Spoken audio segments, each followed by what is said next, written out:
अहोई आठे अष्टमी की दूसरी कथा। प्राचीन काल में एक साहूकार के 7 लड़के और 7 बहुएं थीं और एक बेटी थी।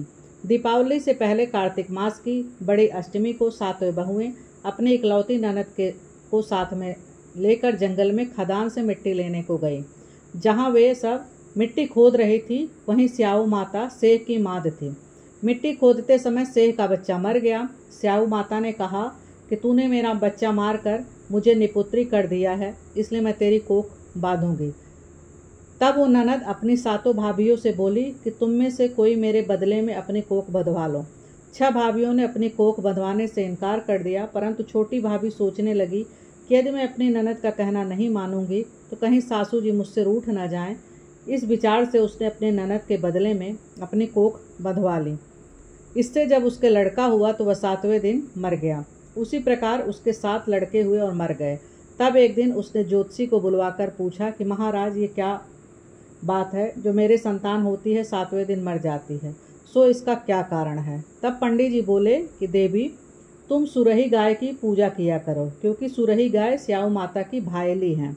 वो तेरी कोख छोड़े तो तभी तुम्हारा बच्चा जी सकता है। इसके बाद से वह बहु नृत्य प्रत प्रातःकाल उठकर चुपचाप सुरही गाय के नीचे सफाई करके अनेक प्रकार से सेवा खिदमत करती। गौ माता यह देख कर कि साहूकार के बेटी की बहु नृत्य प्रत मेरी सेवा करती है, गौ माता उससे बोली कि तू मेरी बहुत सेवा करती, इसलिए मेरी आत्मा तुझसे प्रसन्न है, इसलिए मांग, मुझसे क्या मांगती है।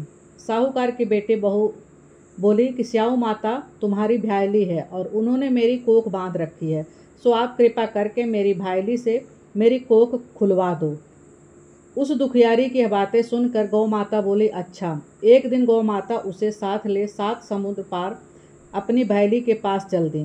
मार्ग में धूप बहुत कड़ी पड़ रही थी, सो वे दोनों एक पेड़ के नीचे छाया में बैठ गईं। थोड़ी देर में वहाँ एक सांप आया। उसी वृक्ष पर गरुड़ पंखनी ने बच्चे दे रखे थे और वो सांप उन बच्चों को डसने लगा।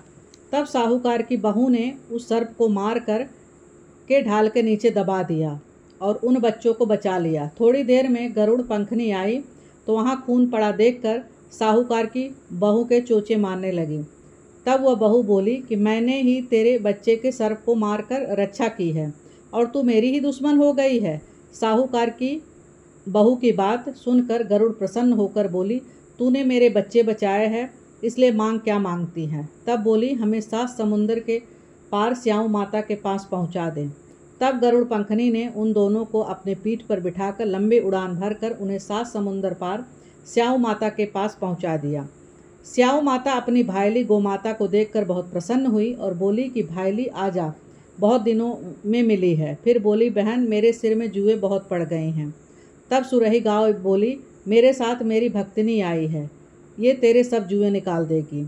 आज्ञा पाते ही साहूकारनी ने स्याऊ माता के चुन चुन कर सब जुए निकाल दिए। स्याऊ माता बोली, तूने आज मुझे बहुत आराम दिया है, इसलिए मैं तुझसे प्रसन्न हूँ, सो आज जो चाहे मांग ले, मैं तुझे दूंगी। तब साहूकारनी बोली कि वचन दो, जो मांगो।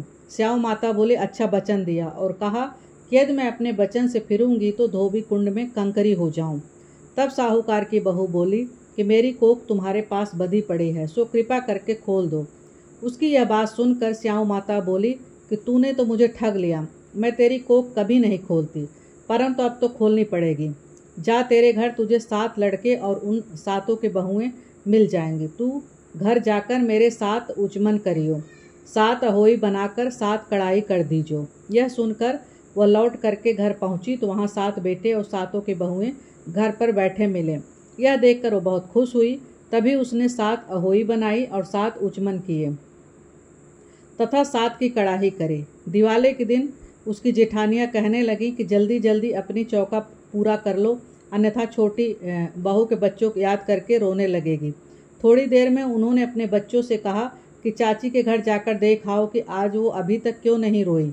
बच्चों ने आकर कहा कि चाची अहोई बना रही हैं और वो तो खूब उजमन कर रही हैं। यह सुनते उनके जेठानी दौड़कर उनके घर गई और जाकर कहा कि तूने अपनी कोख कैसे छुड़वाई। वह बोली कि तुमने तो अपने बधाने से इनकार कर दिया था, पर मैंने अपनी छोटी ननद का ख्याल करके अपनी कोख बधा ली थी। अब स्याऊ माता ने मुझ पर कृपा करके मेरी कोख खोल दी है। जिस प्रकार मेरी कोख खोली है उसी प्रकार संसार की सभी नारियों की कोख खोल देना। यह कहानी है, सो है स्याऊ माता, इसे सुनने वाली तथा हुंकार भरने वाली सब परिवार की नारियों की कोख खोल देना। यही हम सबकी तुमसे विनती है। जय माता दी।